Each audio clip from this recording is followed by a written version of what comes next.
What's up, guys? Welcome back to the Full Court Talk podcast. And my name is Spencer. And obviously, you guys see he's back again. He's my new co-host. Say what's up. Hey, what's up, guys? It's CJ. I'm back. Hey, thanks again, Spencer, for Of course, consistently of having course. me. Really appreciate it. So Yeah. happy to be here. Oh yeah. This is gonna be fun. Yeah. So we got a bunch of good topics. So many things happened over the last week. Yep. And so first topic, we're gonna talk about Giannis winning the MVP, Mhm. and should it have been someone else, namely LeBron. Mhm. Second topic we're gonna get into is Giannis's comments about Yep. after he won the MVP. Some Mhm. interesting things were said. The Clippers and how they choked, blew Yep. another 3-1 lead, Yep. and finally the Lakers game last night. Lakers go up Yep. 2-0, and AD called the game. Yep. So let's get into the first one. Giannis wins MVP. Yep. So I think this has been a huge topic of debate, Mhm. because we've seen LeBron, he's pissed off about only getting 16 first place votes. Mhm. Um, and I think what makes it worse is that Giannis isn't even in the playoffs anymore. Yep. So his ability, or the fact that the Bucks just crash and burned Mhm. against the Heat, really put a blemish on the fact that he won the MVP.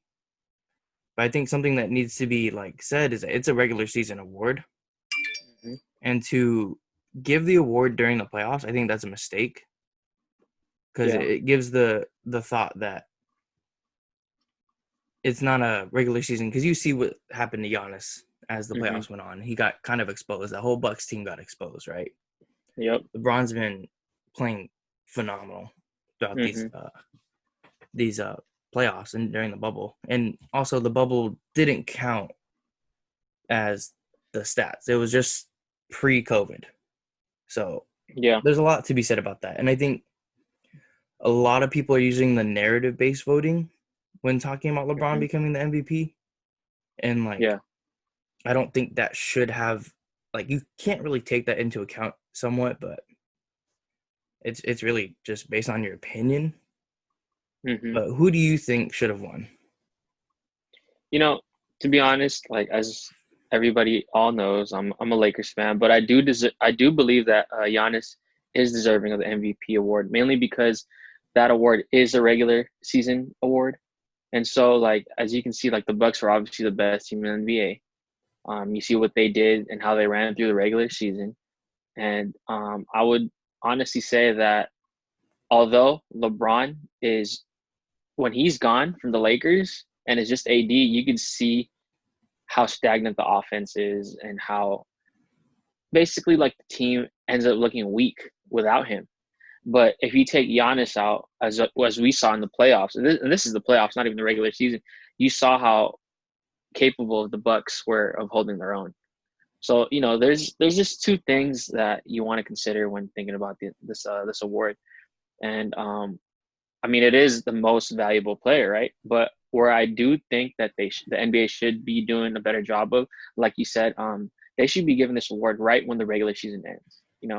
Pre-COVID or not, because if you give it during the playoffs and the player isn't even in the playoffs anymore, that just makes it even more awkward, in my Yeah, opinion. Especially since they got eliminated after being title favorites.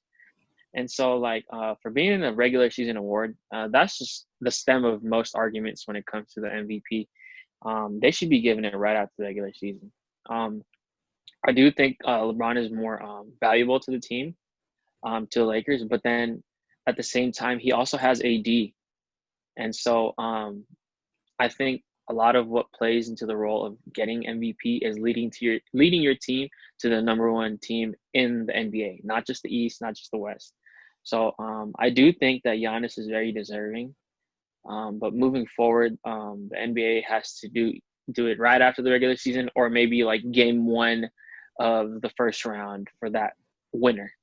And so you could even make a case for AD winning it, because he was clearly up there for being one of the more valuable players in the NBA, not just the Lakers. And we're seeing that now. So LeBron has every right to be pissed because I feel like that was disrespectful. 16 first place votes. He definitely should have gotten more. But I think that's what comes with it, being a great player that he is. Um, we've seen like stars from the past get disrespected so many times as well. But ultimately, I do think Giannis was deserving of the award. Back to back, that's big time. Steph did it. A lot of people disrespected Steph too for that unanimous MVP, but you can't even lie. Like, he is the most valuable player for those 2 years. He was dominating the NBA, and that's what Giannis did for the regular season. And unfortunately, he just couldn't take it all the way this year. But I have a feeling that he will be back, and I just don't think he'll win it for a third time. But as of right now, he does deserve it. He does deserve it. Yeah, yeah. I think going back to what you said about Anthony Davis, like Mm-hmm. it's shocking he got no votes Mm-hmm. because at Mm-hmm. times I think he was the best player on the Lakers. Yeah. He's definitely super valuable Mm-hmm. defensively, one of the best bigs we have. I think in terms of probably defensively, he's probably the best big right now. Rudy Mm-hmm. Gobert has a chance, but I think Rudy can't step onto the perimeter Yep. as much as AD can. Yep. Scoring wise, you saw what Nikola Jokic said yesterday. He's Yep. the best offensive player he's faced, which Mm-hmm. is an incredible thing to come from such a great offensive big. Yep. Um, so I do think that AD should have had some kind of consideration, Yeah. and I think that goes kind of unnoticed because he's such a quiet guy. Yep. He's not very outspoken. Does what he needs to do. Goes home. Yeah. Mm-hmm. And then to go back to LeBron, I think he is incredibly valuable as well. I mean, Yeah. both of those guys, just some of the best players we have in the NBA, no doubt. Yep. Yep. And I think you're right. If you do take Giannis off that team, there's still a playoff team. Chris Mm-hmm. Middleton, Eric Bledsoe, great bench. Maybe not next season. I think they're going to lose Mm-hmm. a lot of players next season. But I agree. uh, yeah, I definitely agree. Giannis was deserving of the MVP. I think Mm-hmm. there's no real other he averaged 29 points a game, 55% from the field. He's Mm-hmm. improving his jumper, 30% from three, Yeah. which is it's getting better. But also Mm-hmm. 13.6 rebounds, 5.6 assists. He had a great season. It just Yep. the fact that he couldn't get further into the playoffs just makes it look so much worse, though. Exactly. It's like Dirk accepting it after he lost to the Warriors, right? Yeah. It's incredibly awkward because you're not there. Because you're not there. Yep. That's one of the biggest Yeah. things. It's just such a weird moment for him, right? Yeah. It's a blemish instead of a Yeah. huge reward. Exactly. So, I mean, either the NBA awards it right after the season, like we both said, or they can change up the criteria and maybe extend it to the postseason. So maybe you can get the MVP right before the Finals MVP. I don't know, but I mean, it does take away from the Finals MVP if you get the Yeah, MVP there too. So that's the only issue. But I don't know. Maybe in the playoffs because it is getting awkward, especially like what you said with Dirk that after was pretty losing. funny, but yeah, it's awkward. It's really Yeah, awkward. exactly. I think they should take like what they do from the MLB. Um, they have a regular season Hmm. MVP, Hmm. postseason MVP, and Oh, then finals MVP. okay. So I think that would be a good idea because like some players, like you can look at like LeBron has been incredible during this Yeah, postseason. So is AD. yeah. So you Hmm. can make a case for both of them for the postseason MVP. Something like that. Yeah, exactly. I think that would be super interesting. And also, the NBA had 3 months to announce the winners, but they Hmm. chose to do it during the playoffs. Yeah, So it's just, I think they're still just trying to make money off of the whole awards thing because they had the award shows the past years. yeah. Which do you like the award shows? Like, I think they're unbearable. No, I honestly don't. It defeats the purpose of getting the award. Yeah. I don't know who it was that said it, but I completely agree on what they said. And basically, what they said was, when you get awarded an MVP award, it should be right in front of the fans at a Mm. home game. One footage that comes into mind is when Steve Nash received it in what 2007, I believe. Um, he received it in front of the fans in the beginning of the playoffs, and that's what it's all about. And so I think those award shows are just ridiculous. Like yeah, it's good for the entertainment. Like that bit that Drake did with DeMar DeRozan, that was hilarious. But I mean, Yeah. like for the most part, like these awards should be handed out to the players in their home games, in home arenas, stuff like that. Obviously, pre-COVID, but I mean, if they were to do it now, like how they did it with the Emmys and all that stuff online, like I would understand. But for the most part, I'm not a fan. I'm not a fan of those Yeah, awards. I think it's just a way to make some money off the awards, and I think Oh it's just yeah, it's too much. They're trying too hard to do something like this, and I think it's just kind of ridiculous at this point. Just yeah. bring it to the fans, like you said, because Hmm. seeing Steph raise it in front of the Oracle crowd was crazy, Oh yeah, and I yeah. love that. It just So, means so much more. oh Yeah. yeah, because that's what they do it for, right? They do it for the Hmm. fans. Hmm. I Yeah. agree. So all in all, I think we agree. Giannis deserved it, but Hmm. now that he's out, it's just awkward. Yeah. Okay, going back to Giannis, we talk about Giannis a lot lately, and it's just Hmm. because he puts himself in the spotlight lately. And Yeah. so let me read the comments. Like the end of Okay. the excerpt, he says, "I know they're gonna put me in the best situation to be successful Hmm. with this team or another team." And he was talking about Okay. his two agents, and Okay. so he has a Greek agent. I think I've seen like the guy that brought him out of Greece and like got him to the NBA. And he has another agent. Hmm. I don't know his name, but I know that he shares a agent with Steph, Steph Curry. Yep. which is very interesting. I think Yeah. realistically, I don't think it's gonna happen where the Warriors get him. Hmm. Seeing what Paul George was traded for, like Yeah. what 8 years of picks, and that's for Hmm. Paul George. Um, the Warriors are not gonna give up 10 years of picks, 8 years of picks. Just no way. And Yeah. add on top of that, Eric Pascal and like a Draymond slash Clay, they're not gonna do it Yeah. unless the Bucks just say, "Hey, give me two good picks and two good players, Hmm. and we're good." Like that's just Yeah. not gonna happen. Yeah. Hmm. But obviously, as a Warriors fan, I'd love it. But Yeah. hearing him say another team obviously sparked a lot of controversy. But Oh yeah. still, I think it's not realistic to say that the Warriors are gonna get Giannis. But what do you think about Mm. this? I mean, that's fair. It really is fair. Actually, as a couple days ago, I didn't know that him and Steph and Giannis shared the same agent. So, I mean, that only added more fuel to the fire, right? And it's crazy because initially Giannis' statements were that he wanted to stay with Milwaukee. He wants to win a championship there. He wants to stay loyal to the Bucks fans and all that. And you got to respect that. But then after winning MVP and seeing the comments that he made about his agent, choosing the best place for him to be, whether that's with Milwaukee or another team, it obviously, sparks debate saying, oh man, like where can Giannis go to, or is he going to stay put? Um, it's crazy because you're right. The Warriors are not willing to do that and go all in for Giannis because, I mean, with KD, like they traded a lot, but it wasn't to the point where it risked their future, obviously.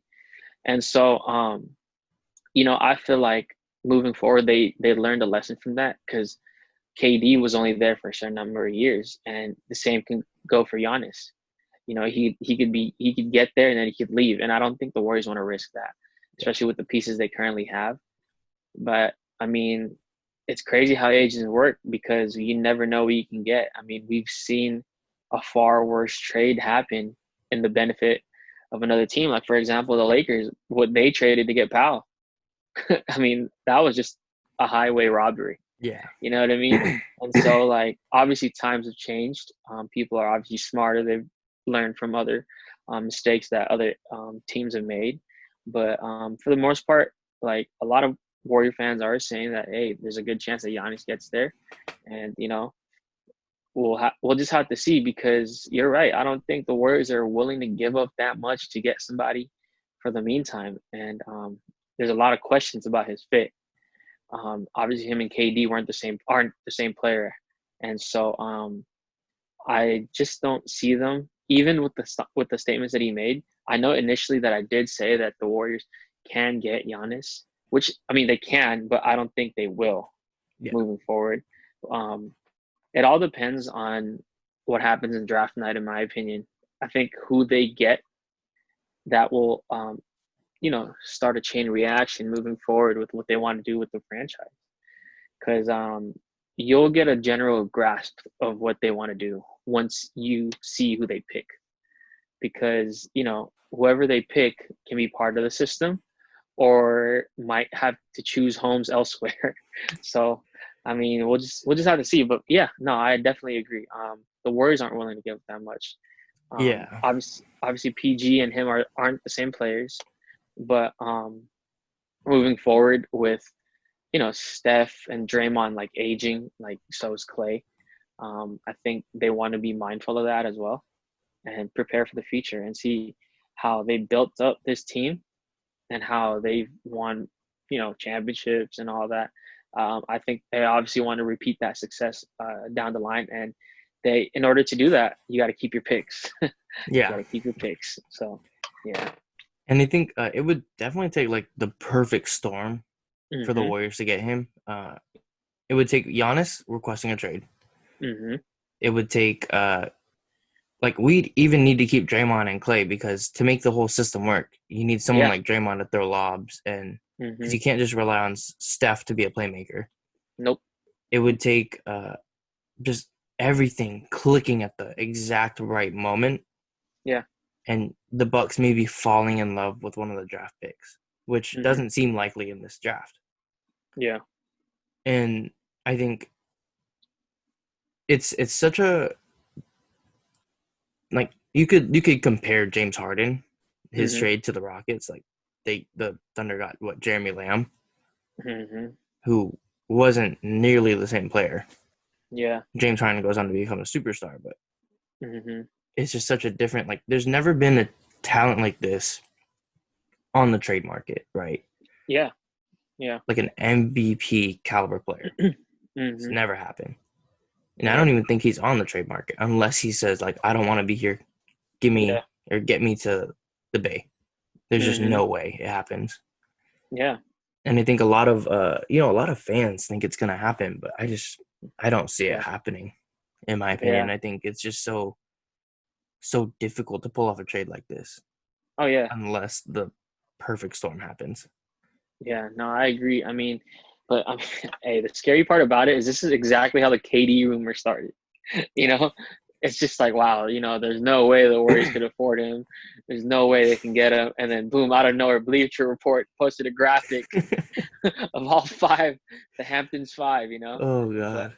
But I mean, moving forward, like I certainly do think the Warriors are capable of getting them. It's just a matter of what they're willing to give up. Yeah. And like we both said, like I just can't see them doing that anymore. Now that I've seen like what they would need to do, because before back then I was just thinking based out of relationships, like what Steph and Giannis have. There's all-star clips that were constantly on loop, and Yeah. and now finding out that his agent is the same as Giannis, it's just like, oh, okay, like it can happen. It can definitely happen. But at the end of the day, the NBA is a business, and I do believe that the Warriors will value their future as opposed to now. But then again, rings talk, so it's kind of like it's hard, if they have the perfect offer, like you said, like the perfect storm type offer without the expense of Clay, Draymond, Steph, obviously. I think they might end up pulling the trigger, but we'll just have to see because that's a lot to give up. Yeah. Yeah, And I it's a lot. think like I know the NBA is a business, but with Mm-hmm. how close the Warriors are to Warriors management, like Bob Myers is Mm-hmm. extremely close to Draymond. Mm-hmm. I'm assuming he's extremely close to Steph and Clay. Yeah, I don't think he'd ever let either of them go of because course. they're just like those are three of the biggest names in basketball, and the Warriors have Mm-hmm. three of them, right? Yep. I don't think that Bob Myers would part with either of them unless Yep. Draymond's like, hey, I don't want to be here anymore, which is extremely unlikely. Yeah. And I'd only give up Draymond in this because Clay has been so much, like, he means so much to the Warriors, you know. I think Hmm. to the Warriors fan base, even after the torn ACL, Yeah. after he's aging, like Yeah. it says a lot that we keep him, you know. Hmm. And with how And he's like working out and everything, like he is like Iron Man up yeah. to this point. Yeah. And, that could play a role actually with what you said, because I'm pretty sure Warrior fans feel the same. Like, Draymond is the only expendable piece here. There is no Steph or Clay that's about to happen in this deal. And that could play in a role. We're obviously humans. Basketball players are obviously humans too. And if they see a lot of people saying the same thing, that might play into like contributing factor moving forward. But yeah, for the most part, Bob Myers is close with these three guys. They were built from the ground up. You could argue that he had taken a chance on Draymond, Steph, and Clay, and so that obviously plays a role in their loyalty to the franchise. And so, yeah, I just think that at this point, it's all a matter of who says they want to get traded, who wants out, and where as well. And so, moving forward, that's a factor that has to be considered. Yeah, I think, like, just to be realistic, it's not. I don't think it's gonna happen. I also didn't think Mhm. KD was gonna happen, but Yeah, look what that happened. But yeah, anyways, let's get on to the really interesting topic. I think this is gonna be your favorite topic as a Lakers fan. Uh, yeah. this is just fun for me because finally the Warriors are out of the little 3-1 jokes, and now it's the Clippers. But Hmm. the Clippers choke, blow a Yep, 3-1 lead to the Nuggets. yep. Let's have you start. Like, what do you think about everything about this? Okay. Well, Spence, I want to start with a statistic for you. Okay, Yeah, playoff P. no, So pandemic P. Pan- pandemic P. There we go. So 4 for 16 shooting, 2 for 11 from three. Come on, man. With what we just discussed and how much they've had to give up for him to have a performance like that is just ridiculous. You know what I mean? And like, bro, Kawhi Leonard. Like, I hate to say it, like he's the epitome of doing your job, Yeah, getting it done, and then going home. But he's not safe for the slander either. You know what I mean? dude choked. Like, he for sure choked. He 6 for 22. That's crazy. And people were comparing his postseason run last season to Michael Jordan and Yeah, everything that he accomplished that season. You know what I mean? And to get blown out by 15 on a game seven, when you had a what 13-point lead in Game 5. yeah. Hey, no disrespect to the Nuggets, but the Clippers were just they were there. They were there for 2 games already. Yeah, and and I don't know like what happened because Lou Will only scored 7 points too on an elimination game. And you know what? Paul George, Kawhi, they combined 0 for 11 in the fourth quarter. my God. And it's insane because like these are superstar players. And let me go to the coaching staff now with Doc Rivers. Bro, he's blown 3-1 leads before. He's This is done it twice now with the third Clippers. time. Yeah, like 2003 versus the Pistons and 2015 against the Rockets, and now this. It's crazy because it's kind of disrespectful, but I saw a clip of Phil Jackson like saying that, hey, this guy, he's known to lose leads in the fourth quarter. The funny part is the Lakers lost that game, but like he's right. You know what I Yeah, mean? yeah, Like Doc Rivers, like I believe he's overrated. You know what I yeah. mean? And like Incredibly. I think his job is on the line. Like we both, I mean, I just think so that they need to explore other options from Doc Rivers. I mean, if I was them, I would even get rid of him and promote Ty Lue up, you Hmm. know, just because of the relationships that he's built with players. And, he's fairly younger than Doc Rivers. So he's like, he can bond well with the players like PG and all that stuff. But it's crazy to me because, you know, the post interviews after that game, Paul George, Doc Oh, Rivers, horrendous. horrendous. Everybody but Kawhi.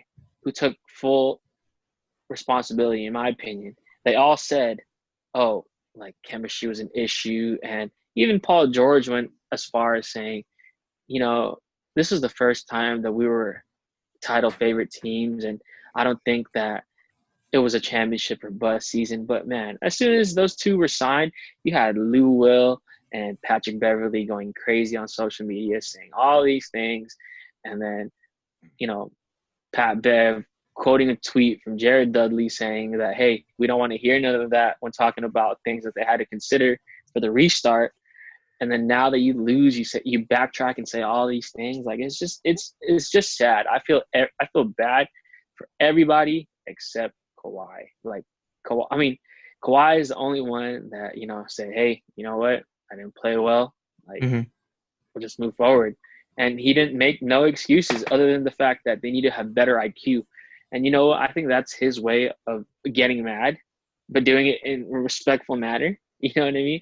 Like he's not telling like, hey, you know what, these guys are stupid, all that stuff. He's just saying like, hey, you just better IQ. And it's hilarious. Last thing I'll say about it is this: like, I obviously love having the Nuggets in the Western Conference Finals because it does make the Lakers' path to the finals much easier. But having the Clippers there, as a basketball fan, I feel like we were robbed of a great Oh yeah. series.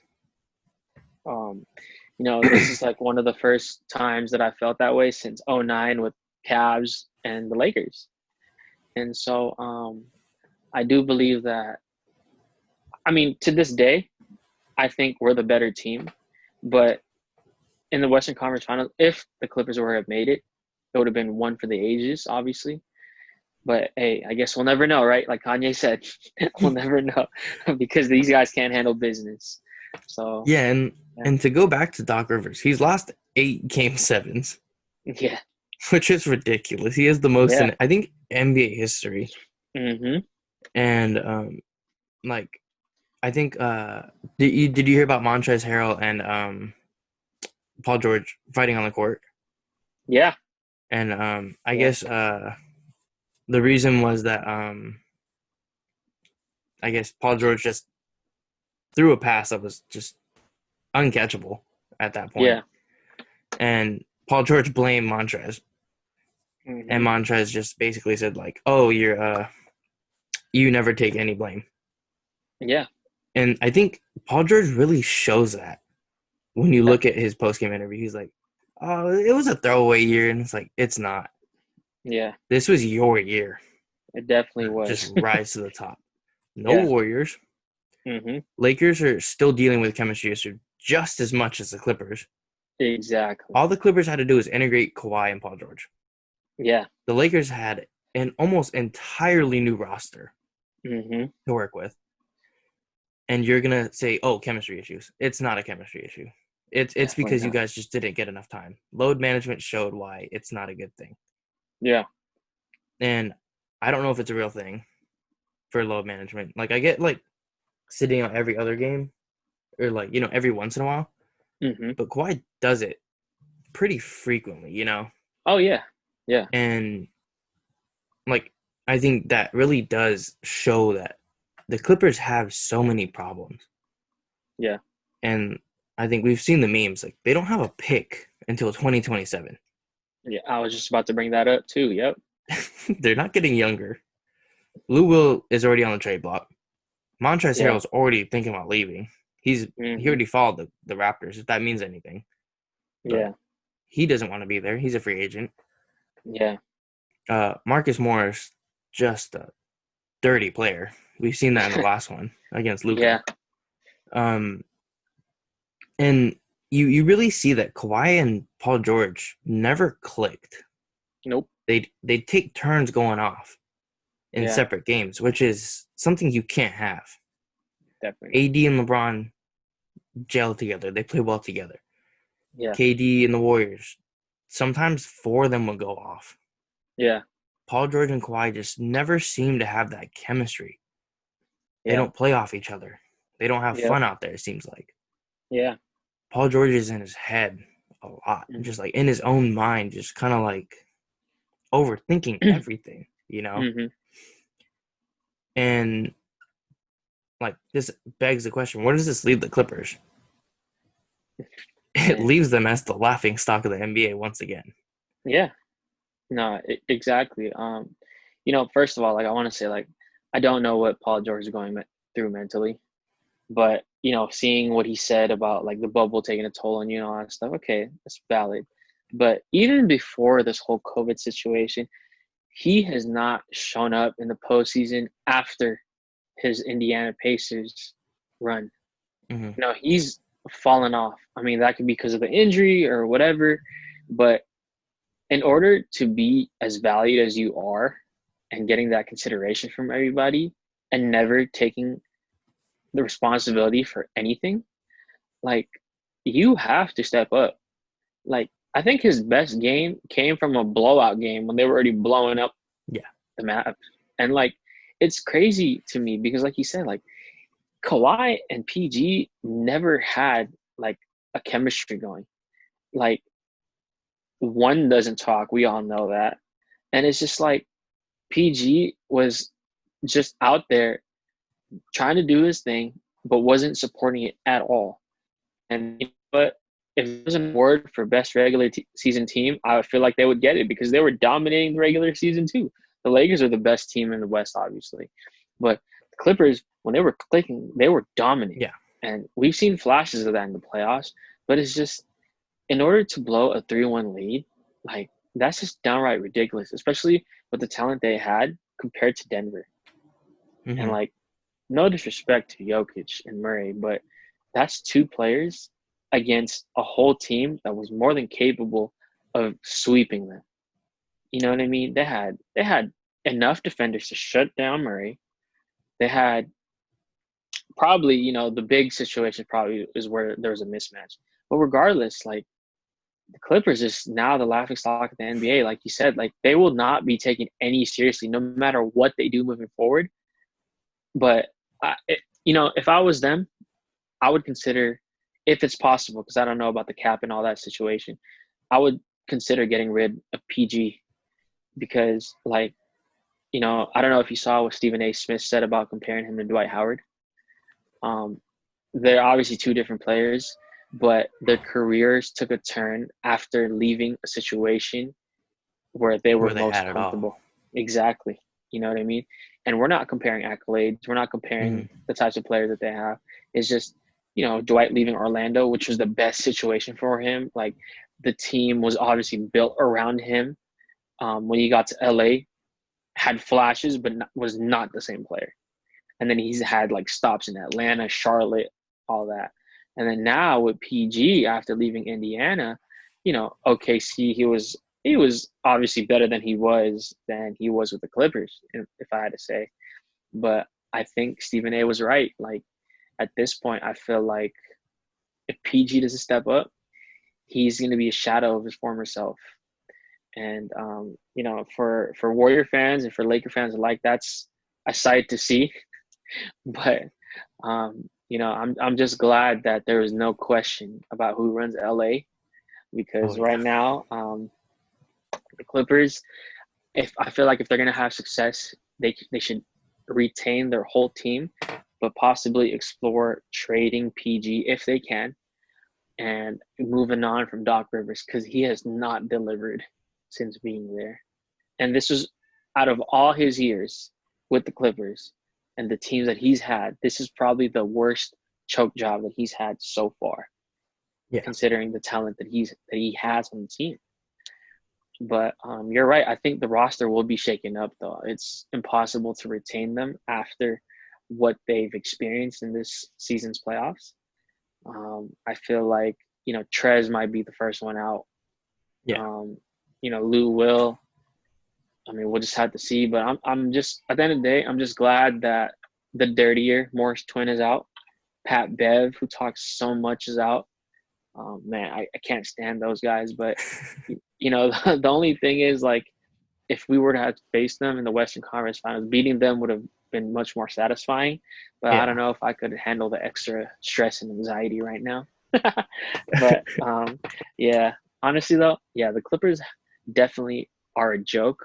And in order to gain everybody's respect, they need to make some changes and they need to deliver when it matters. Because regular season, as we've seen, like his regular season, it's obviously completely different when you get to the playoffs.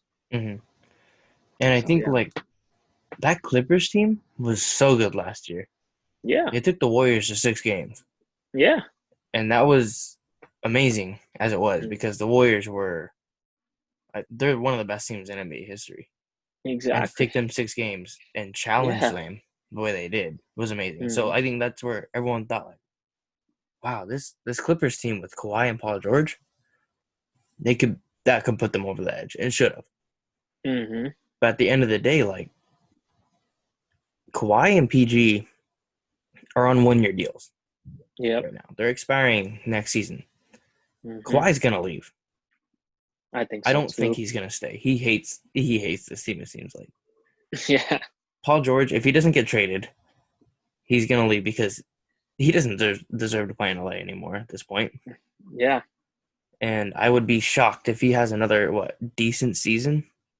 yeah, And I don't think he's gonna get a max contract unless it's like the Knicks that will give him one. definitely not. Yeah, He doesn't deserve a max contract, I think, and he's just and it sucks because Paul George was so good in Indiana, yeah, and now he's become this like I don't want to say that like he's stuck up, but it really seems like he's stuck up. You know, yeah, he kind of like moves the blame aside, and he's like, "Man, it's not me, but it is yeah, you. Can't shoot yeah, 2 of 14 or like whatever he had like and expect to win games as one of your yeah, best players." And we've yeah. talked about it before. Um, Paul George is not the caliber player that he used to be. Nope. Um, I think we've said it before, he's not a second option. He's a third option now. Mm-hmm. Defensively, he's not as good as he used to be. He's not a defensive stopper. Um, Nope. I mean, the Clippers went from Lob City to Kawhi and Paul George and Mm-hmm. still couldn't get past second round. Yeah. Going off of what you said, like PG, like he's not the same player that he was from before. And I would even argue that Kawhi isn't either. Kawhi was getting worked by Jamal Murray. And like, yeah, it's hard to stay with him. But one of the things that Kawhi is known for is his defense, for having big hands, for clamping down on their best player on the other team, for being a two-way player. But he has not shown that. Um, Mm-hmm. and like in order for a player like Murray to just have his way with Kawhi, that could, raise some potential dangerous flags out there for Kawhi. But I just think that like what you said earlier, those management times are the ones that did it for him. He didn't find a consistent groove because he was stuck between, okay, I'm gonna load manage, or should I play? Like things like that. You know what I Yeah. mean? And that's another reason why the Clippers weren't, they had a false chemistry, in my opinion, because they want to show how close they are and how they are for each other and how they're brothers and all that stuff. But in reality, like you said, it was just an awkward time between them, and that's just not even incorporating Kawhi. Like you see what the Raptors did, like with Raptors last season, like with Kawhi, like they were still like a locked in team, Mm-hmm. and like there's footage of Kawhi, doing a fist bump and not paying attention and just moving on. But in short, like they were still locked in, and Kawhi with the Raptors is a better team with than Kawhi and the Clippers, in my opinion. Yeah. And I do still think that he's an elite player, but it's crazy because of the people comparing him to Kobe to MJ. Like, don't disrespect the legends like that, man. Mm-hmm. You know what I mean? Like Kawhi has 2 rings, like yeah, and he's still a tremendous player, but to not lead this Clippers team because he's obviously better than Paul George is just gonna taint his legacy even more unless he does something next season moving forward. And so you're right. I do think that Paul George is not worth a max contract unless it is the Knicks, because the Knicks will give anybody a max contract. But at the end of the day, I do think those two leave. Yeah. But Kawhi has a better chance of staying, if I had to guess. But one of my favorite things that I've seen recently is one of these tweets that said Kawhi saw AD and LeBron and said, "Nah, I'm gonna join the Clippers." You know what I mean? That's pretty And much what he did, because he was pretty much locked in for the Lakers, and then they're like, they got yeah, AD. It's like, nah, I'm gonna yeah, go beat the Clippers. It's like, you can't do yeah, that. You can't yeah. do that. I mean, hey, we don't know, right? Maybe he wanted to Yeah, be a competitor. So if you that's the gotta case, respect that. exactly. I was about But to say, you gotta respect it. yeah. And But did you see the thing about Paul George today, that release? no, what was I it? guess after Game 7, he tried to make like a heroic speech, and it was met with Oh, eye rolls. oh, yeah. That's just sad, man. Being a leader on that team, I'm pretty sure he's one of the captains. Hmm. And like, your peers, your teammates, they don't respect you. That just goes to show the kind of year that they had behind closed doors, right? Yeah, And so, you know, I'm glad, because I didn't like the way that they treated Dame and the Blazers. yeah, And like what Twitter says, the basketball gods are always watching. You know what I mean? And so like it's sad that we don't get to see these two teams play. But hey, they couldn't handle business, so that's on them. So yeah. yeah. That Clippers team is entirely disrespectful. Yeah. I mean, you've won nothing, and you're Hmm. talking all this like trash. Yeah. And you're like, I remember Lou Will was talking about parade before the season started, Hmm. and like, that's, first of all, it's just stupid. Yeah. Your team has won nothing other than pushing the Warriors to Game 6, and Exactly. you have no experience in the finals other than now Kawhi Kawhi. Hmm. and maybe Doc Rivers, but you can't even count that because his teams were completely loaded back Yeah. when he was with Boston. Um, Hmm. so it's just like, you've won nothing. Yet you're talking like you've won everything, right? So Hmm. it's just like a whole, like, you never see the Warriors talk like that. You never see LeBron talk like that. Nope. And if they did, they've earned it. Yeah. They just kind of said, "Oh, we got Kawhi, we got Paul George, we're gonna win." And it's like, Yeah. you have to. They've just earned no respect. I think they've lost so much respect now, Yeah. and I would not be surprised if a lot of Clipper fans just jump ship and go to Lakers at this point. I definitely agree. You can't Yeah. blame them, but Yep. let's go on to an even happier topic for you. The Lakers Yeah. go 2-0. Yeah. AD calls game. Hmm. Let's let you start off. Well, I mean, first of all, I do want to say respect to the Nuggets, because they were counted out from the beginning. Obviously, the series isn't over, but game two, they showed their resilience and how their style of play has led them this far. Um, you know, Jokic, I just felt bad for the guy, man, because my thing is, if you're a great player and you're complimenting others and owning up to what you did and what you could have done and all that stuff, like, I respect you even more. And that post game interview, how he's showing a lot of praise for AD, Braun, and the Lakers. Like, I respect that, especially since they just lost. I always think those post game interviews when you're on the losing team, it's so awkward. And so Yeah, for Jokic to stay composed, and he almost single-handedly willed the Nuggets to win. He was a possession away from a game to win. And I gotta respect that. Like, respect to the Nuggets for not backing down. But I'm glad, obviously, that AD was able to hit that shot. And the fact that he said Kobe right after just makes it so much better. in the Um, Mamba jerseys. in the Mamba jerseys. I was nervous, man. I thought we were gonna lose the first game wearing those jerseys, but I am a man of faith, so I do believe that Kobe is watching over the team and leading them to these wins. But I also think that the Lakers shouldn't have been in that position in the first place. No.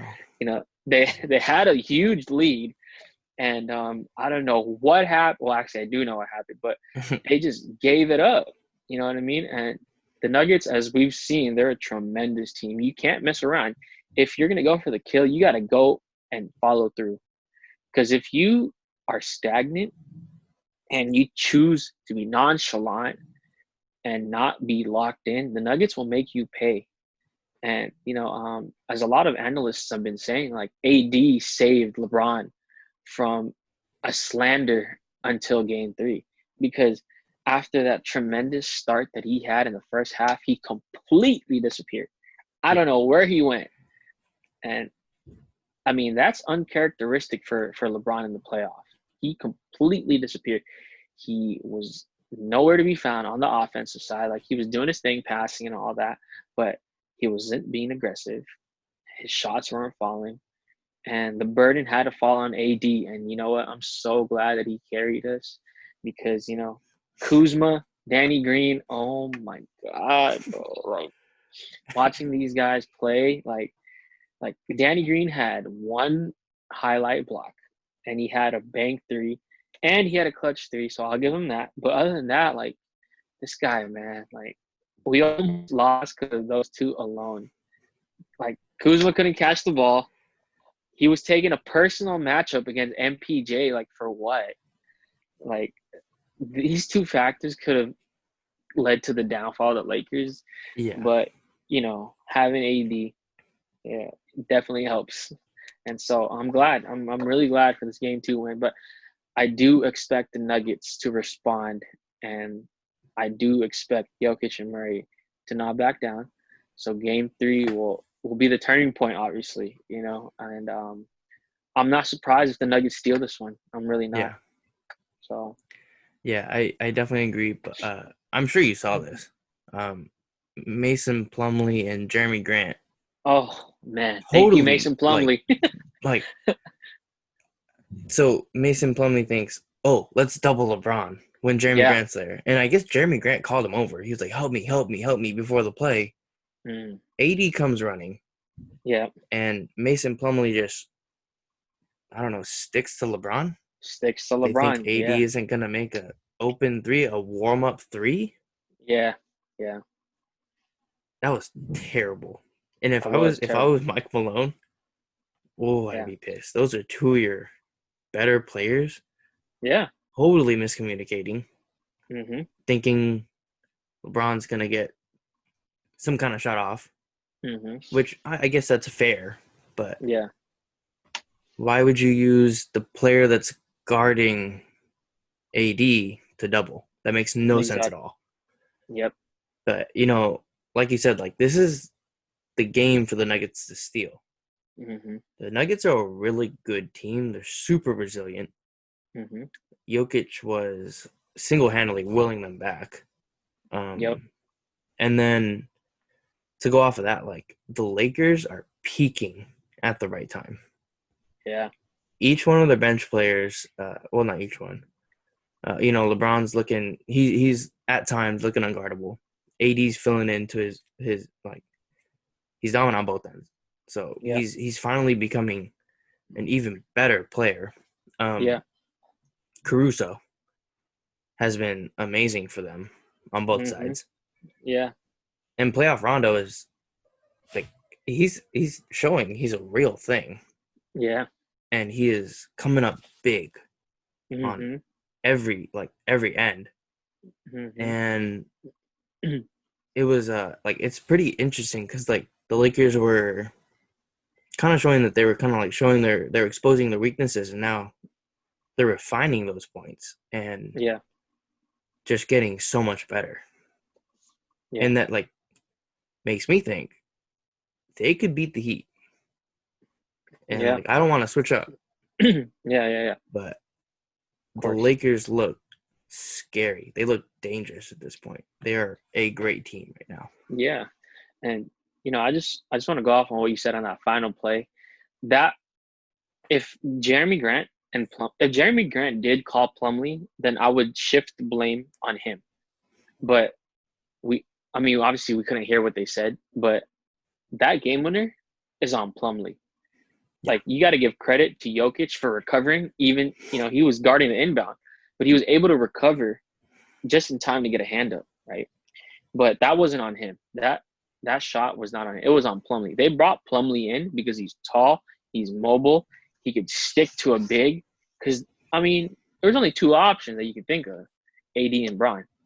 So I guess you could say that, hey, where Bron was standing, if allowed, he would have had a line drive cut to the lane. Rondo could have found him, could have got fouled, but he would have to make free throws, and we all know how LeBron is with the free throws.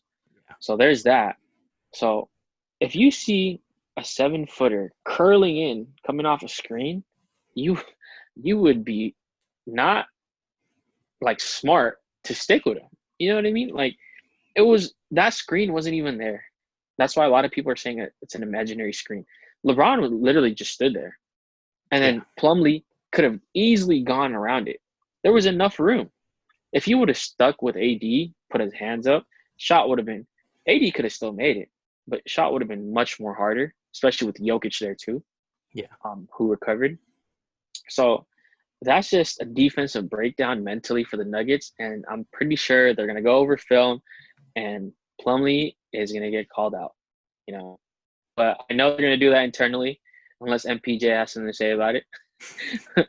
But, yeah, you know what? I do think, like, moving forward, like, Jokic is going to respond. One thing that I do love about this series, too, is Dwight Howard and how he's bringing, like, his past self back into the equation. His antics are still kind of annoying in my opinion, and how he tries to frustrate Jokic and all that stuff. Just play, man. Like, you don't have to use all brute force all the time to frustrate him, because Jokic is smart. He'll bait him into these fouls. Mm-hmm. And if he's not careful, he'll be way over his head. And so Dwight is obviously dominating in this series because he has the advantage in terms of strength. Jokic obviously has the advantage through skill. And like one of these Laker guys tweeted that if Jokic is the Joker, then Dwight Howard might be the Batman because of their differences in playing, right? Mm-hmm. And obviously Dwight is not the player that we saw, that defense of the year kind of guy, but he's still holding his own out there. And if he were to just play instead of trying to rough up Jokic, if he just plays to his strength, literally, he'll make more of an impact. He's not out there to try to foul Jokic and all that stuff and to like send a message. Oh, maybe he is. I don't know. But from what I saw in game 1 and game 2, he was even considered to start for game 2. That's how like phenomenal he played. And so like when he's out there, just play your game, and the rest will follow. And then like I do want to bring this up, Spence. The Nuggets have an advantage and they don't want to use it in ball. I mean, man, if he's out there, who do you think can match up with him? When he was playing in the regular season when Kuzma hit that game winner, like, bro, he was getting what he wanted that game. And, PJ Dozier, like, came out of nowhere, and did his thing for the Nuggets. And if, he is 23, older than Ball, so he does have some sort of experience. But, hey, you can't teach length. You can't teach height. So if he's out there, AD might still get his, but presence alone plays a huge role whenever these guys shoot or drive. So you know what? Maybe Mike Malone should have brought him on Rondo on that inbound pass. That could have played a role into it. They have somebody that can get their own against the Lakers, man. And I hope Mike Malone doesn't realize it. But, if he does, then we might be in some trouble because obviously Ball is a rookie, but, he can have an impact there. You know what I mean? Like, he can shoot over anybody on that Lakers team, dude. Even McGee. Yeah. You know what I mean? And he might get roughed up, but, it's there. And, also Michael Porter Jr., 15 points, making tough shots over LeBron, winning that personal matchup against Kuzma. And so that right there are factors to consider moving forward for game 3, because like I said, man, the Nuggets are going to come and the Lakers better be ready. Oh, yeah. And I think to go off of Bobo, like Yeah. he you could literally just stick him on Kuzma Yeah. for defense because he has the length to cover him. Yeah. Kuzma's not super quick. Nope. He's a shooter, right? So you could Yeah. easily stick him on Kuzma. Yeah. And then Hmm. on the offensive end, like you said, Bobo is extremely skilled. Yeah. Um, and he could easily just take any shot over anyone. He's Yeah. huge in terms of his height. Yeah. Um, so it would be interesting to see if they could use him, but I think maybe defensively is where he stops because that's why they don't play MPJ. Yeah. At this point, your offense can't rely solely on Jokic. Hmm. You need someone else to uh, just kind of figure it out, right? Jamal Murray Yeah. and Jokic, it's not enough. We've seen that. Yeah. And maybe a Bobo MPJ like offense Yeah. would be extremely scary. Yeah. It's just on that defensive end, it's tough It is. because you bring in a guy like Paul Millsap, maybe Yeah. as your center, then you lose Jokic Yeah. on your offensive side. But it's a tough because they have so many wings, right? But Yeah. none of them can defend. Nope. Maybe Torrey Craig, but on He's offense, probably he's useless. yeah. He's probably their best defender, honestly. Yeah. And Yeah. it's just like in this series, you need someone that can do both, and they just don't have that. Yeah. I mean, you know what? Like, obviously, if the Lakers win this series, I think it's a sweep. I mean, if they win this game, not series, but if they win this game three, it's a sweep. I don't think the Yeah. Nuggets are going to get one. No. And so that's something that they had to consider as well. You know, this game three is crucial to the rest of the series. You know, it could be the difference between being down 3-0, obviously, and being able to come back 2-2.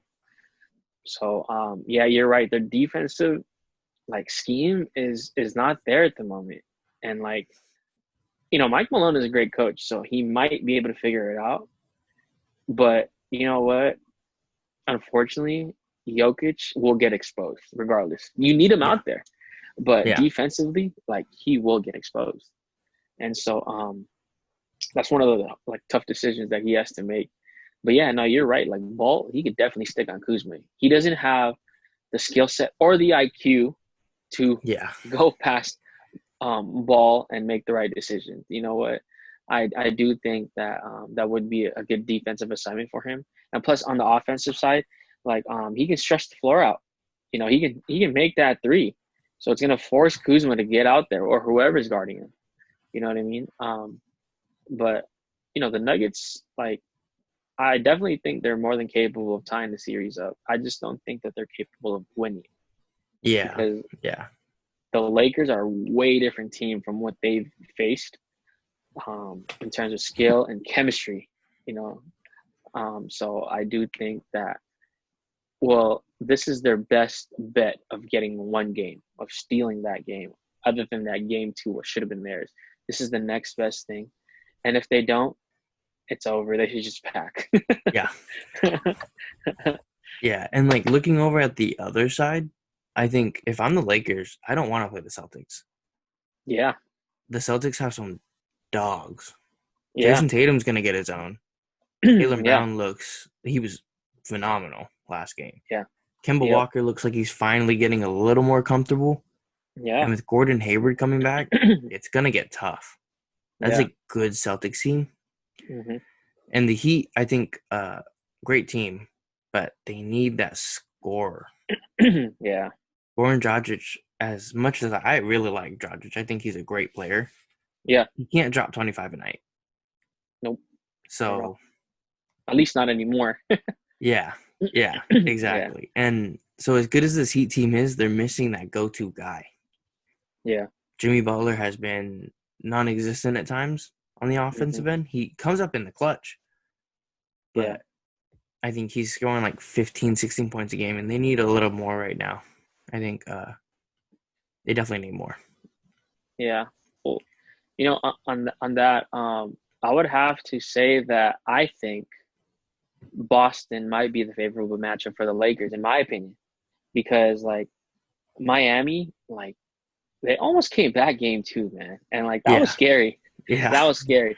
because I think no matter what happens, you can't count Miami's defense out because they're going to compete and they're going to fight until the clock's like ends at zero. Hmm. And like what Kendrick Perkins said recently, Tyler Harrow is more than just a scorer. He's actually locked in on the defensive end as well. I would say their weakest link on defense when they're in is Kelly Olynyk and Duncan Robinson.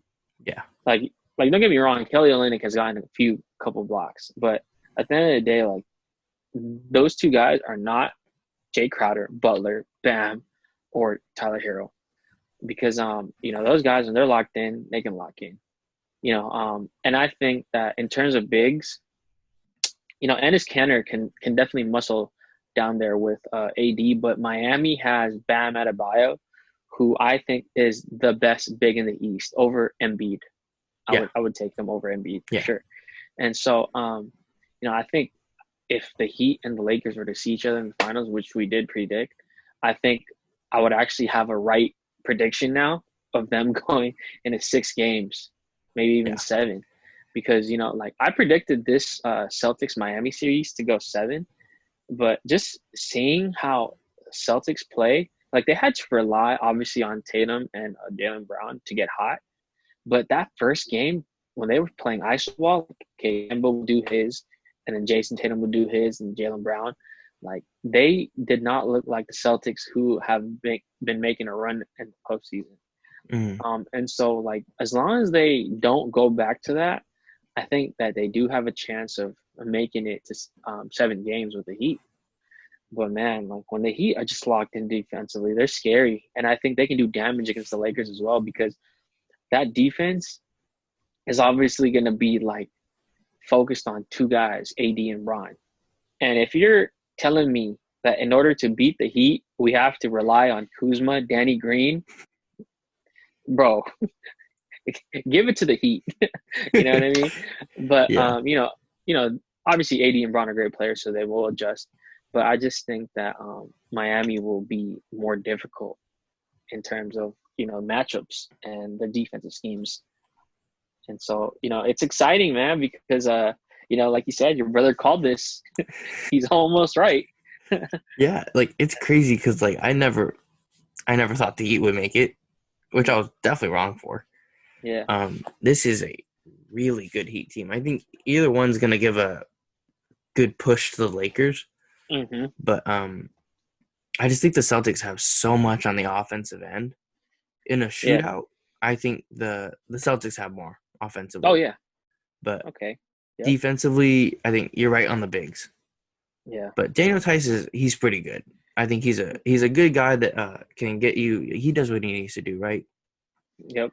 But the backup big situation and his cancer's a revolving door. Mm-hmm. He's gonna get his rebounds, but on defense, he's just not good. Mm-hmm. But you look at Robert a guy like Williams. Marcus Smart. Oh yeah, Robert Williams, he's good too. Yeah. But Yeah. he's short, 6'7", I think, 6'8". Yeah. He's Yeah. a tiny guy for a center, but he is explosive on the off. He's so athletic. Athletic. Yep. So he's a good player, and but just big wise, they're missing that dominant kind of like do it all center. Mm-hmm. And like a guy like Steven Adams would be perfect for that team. True. That is true. Yeah. Yeah. The Celtics, I think, really have come out of the East and said like we're really good. Like, I think a lot of people think that the Celtics just don't have what it takes, but the Celtics have what it takes on the offensive end, and I think that's going to be the most important thing against a team like the Lakers, because the Lakers sometimes struggle on offense because Mm-hmm. you take AD and LeBron out, they have no offensive weapons, None. and Not that's the Kuzma. tough part. Kuzma is, gosh, Yeah. Yeah. I always called Kuzma's just not that good, but like he's really like proving me right. Yeah. Yeah. He's has like you said, like he has no IQ No. on either side. He's terrible on defense. Yeah. Offensively, he makes so many mistakes. Yeah. Um, and it's sad because I think that first season was something he should have built off of. Yeah. But instead, he let it get to his head and was like, I'm that guy Yeah. when he's not, you He's know? not. Yeah. I mean, He, the one thing I will say that he does well is cutting.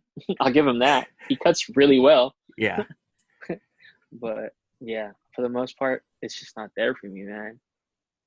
yeah. I think if I just feel like the Pelicans didn't want him. Yeah, They could have kept Brandon Ingram. He would have been perfect on this team. Guy that can yeah. get his like a bucket like in the clutch any moment. Hmm. That guy's gonna get it. Or even Lonzo. Yeah, As bad as Lonzo was, um, I think he has so much potential just to get better. yeah. And if the Lakers really wanted to keep Kuzma, that's just not it. You Mm, know, he yeah. hasn't shown any kind of progress. I think if anything, he's regressed. I'm telling you, man, like I forgot what episode it was with you, but I said Danny Green and Kuzma for Bradley Beal right now. I'm taking that in a Maybe heartbeat. before the season, you could have done it, Yeah, but this season, yeah. man, Nah, definitely Kuzma has not. shown like, wow, Yeah, he is yeah, just so just yeah. spaced out at times. You know what? I'll go as far as saying this, man. Like the one person that I wish I was still on this team besides Lonzo, because we both know how I wanted Lonzo still, is Julius Randle. I feel like he would have been a Oh way better yeah, fit than Kuzma, man. For the baby Lakers, like I wish we kept Randle over Kuzma. But yeah, moving forward, you're right. Like the Celtics, the Heat, they're more than capable of matching up with the Lakers. Um, I don't think it'll be a sweep. Definitely not. no, But I think that Miami has a better defensive scheme, but Boston has enough firepower to go in a shootout with the Lakers, and yeah, they can win. They could win, and that would be like the perfect finals for NBA fans. You know, honoring Kobe, playing against the Celtics. Like you can't write a especially better story than that. with Jason Tatum being such a huge Kobe fan, Yeah, going up against the Lakers would be crazy for him. yeah, 10 years later too, Yeah, after the original matchup from 2010. But yeah, now we'll just have to see because it's crazy how there's no games today. And yeah. Well, the Miami series got pushed back to like Wednesday or something, Wednesday, yeah, the Lakers play again before they do, which is which crazy to me. I don't get it. Yeah, I don't understand yeah, what's going on, but yeah, whatever. I guess we'll have to wait. yeah, But I think if there's any team that the Lakers can sweep, it's the Celtics. I think it's boom or bust for them because yeah, if their offense is off, they're yeah, done. They yeah. have no like their defense is good, but it's not good enough to win games at this point. Hmm. Um, but like that totally contradicts what I said. But I think if they're on, they're going to be incredibly tough to stop Yeah, because they have the shooting and like defensively, they're able to switch on almost anything. yeah, And I think both teams can do that, like with the Heat and the Celtics. And I think having a team that can, or having a defense that you can switch on anything, that's incredibly huge now. You know, yeah. I mean, we've seen Well, Marcus Smart guard someone that's 7 foot and stop them yeah, multiple times. So he's capable of stopping a LeBron or AD because he believes in himself so much. yeah. No, honestly, especially with AD, you saw what PJ Tucker did, Yeah. and like well, yeah, with the Celtics, like if the Lakers were to play the Celtics, like I would even argue that that would be the first time this postseason where the Lakers have played a team with three capable superstars. Because I mean, you look at the Blazers, it's just Dame and CJ. You look at the Rockets, it's just Westbrook and Harden. But Nuggets, Yoke and Murray. You can argue MPJ. But then in the finals, if they do play the Celtics, like I mean, Kemba, Tatum, or Brown, any one of those guys can easily get you 20. So they're playing a Mm-hmm. three-headed monster for the first time if they do play them. But same goes for the Celtics. But more so, it's just mainly Jimmy Butler, Adebayo, and the crazy part is that third guy could either be Harrow or Dragic. It Or just won't Duncan be as Robinson. consistent. Or Duncan Robinson. It just won't be as consistent, Yeah. in my opinion, as opposed to the Celtics because like on game two, like man, Kemba, he wasn't looking like himself. Mm-mm. He definitely wasn't. Like you said, he sort of came back game three, but it was more so on Jaylen Brown and Tatum who took it to themselves to say, hey, we got to play defense, and that's the only way we're gonna get this win. And so that's what they did. And so yeah, like moving forward, like Celtics might be the first three-headed monster that the Lakers play in these postseason. Which is it's So, crazy because like this is the season about duos, mm-hmm. and I don't think a lot of people thought that Jaylen Brown was gonna come out like this Yeah. because last season Mm-hmm. he was just kind of rolling through the season like he wasn't playing very well. I think that Yeah. had something to do with Kyrie. Yeah. And this season he comes out, scores 18, 20 points a game. You got Jason Yeah. Tatum scoring 18, 20, like probably 20, Yeah. 24, and Kemba doing his thing, getting 20. Yeah. So it's crazy. Like this Mm-hmm. is a good Celtics team. You know, Yeah. you could even argue Marcus Smart is a guy that could pass, maybe not a star, but Yeah. he's a great player. Yeah. Definitely a great role player. Yeah. And And like this is a good Celtics team. yeah, a lot of people didn't think Tatum and Brown could play together when they drafted Tatum. You know what I mean? Yeah. And then look at them now because they both obviously play the same position. And like it's crazy because there's two of them playing the same position, and then there's Hayward as well. He shares Yeah. that position, but is obviously older. But yeah, they are a good Celtics team. But if they do tie this series, then our prediction will be looking good with the game sevens. Yeah, it really will because I didn't think Yeah, Miami would go up 2-0 yeah, I this didn't easy, think so at either. least this easily. Yeah, I thought it would just be like game after game, just going back and forth. But to win two in a row is pretty impressive. And yeah, then if they won that game three, it's over. We would have been wrong with the 6-7 yeah. games, but Game one and game two, Celtics both had a double-digit lead in the second half, yeah, and they squandered it just because Miami, their defense is stifling. So as we know, but it's just having double-digit leads like that in the postseason, like that just goes to show that it's not safe. And mm-hmm. that's another flaw that the Lakers have. Going back to them, they don't know how to hold leads as well. So that could play a big role because Miami's used to um, working back from huge Yeah, leads like that. So is Denver, but the Celtics, like I don't think in this series with Miami, they've had to experience that yet.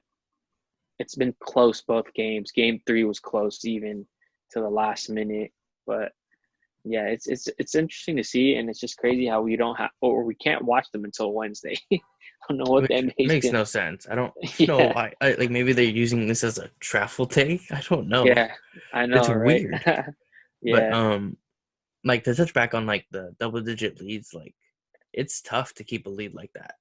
true. Especially in the playoffs where you can't take your foot off the gas. Like you have to Never. keep it just smacked down. Yep. I mean, you look at a team like the Warriors.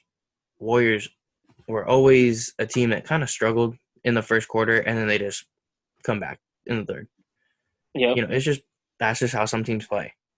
Yeah. True. Um and the Lakers, it just comes back to their offensive like power. Yeah. I think they need a third scorer, and Kuzma was supposed to be that guy, but he just hasn't been able to pick up anything. And I think as good as Rondo has been, he can't be a third scorer. Nope. Danny Green can't hit shots. Yeah. And it's tough when you don't have a third scorer like that. But the Lakers should be able to pull out this win. But, in taking that little break before the finals, they need to ask themselves, who's our third scorer? Not Kuzma. It's not Yeah. Kuzma. Yeah. But, you got Exactly. Dwight off the bench, who's been playing amazing. And Mhm. he should continue that into the finals. Mhm. But, yeah, you need to find a third scorer Yeah. because it's incredibly important to have someone that can pick up the slack. And I think I'm just not sure who it's going to be. Mhm. I don't even think they know who it's going to be, right? Definitely not. So it's going to be a really interesting series because this is the first year we've had like we don't know who's going to win. There's no Yeah. heavy favorite. because Yeah. we've seen what the Heat can do. We've seen what the Mhm. Celtics can do. We've seen what the Lakers can do. So, Yeah. and taking it all into consideration, like this is going to be a great series. Yeah. Honestly, um, it's kind of disrespectful to the Nuggets for counting them out as much as I do, but I just obviously don't see them winning it. But I agree. Like, once the Lakers advance, I think that whoever meets them at the other side is going to give them a good series either way. And you know, I just prefer it to be the Celtics, Yeah. even though I do predict Miami's going to win. But yeah, it'll be crazy for LeBron to also play his former team, former coach. You know, Yeah. so The guy he tried to get fired. yeah, yeah, Allegedly. We don't know, but yeah. kind LeBron's of, track record. yeah, we can kind of, assume what Assume, happened. yeah, Yeah. nah, exactly. But anyways, that's the 9th episode. This was the Full Court Talk podcast. But thanks to CJ for hopping on once again. Of course, That's my man. co-host now. And if you like what you saw, like, comment, and subscribe. And also check out my website, fullcourttalk.com. Got a lot of interesting articles. Like right now, I'm not, we're getting the podcast going. So this is what we're gonna be doing for Yeah. a little while. But Yep. be sure to follow us on social media. It's gonna be in the links down below in the description. But that's it. Catch you guys in the next one.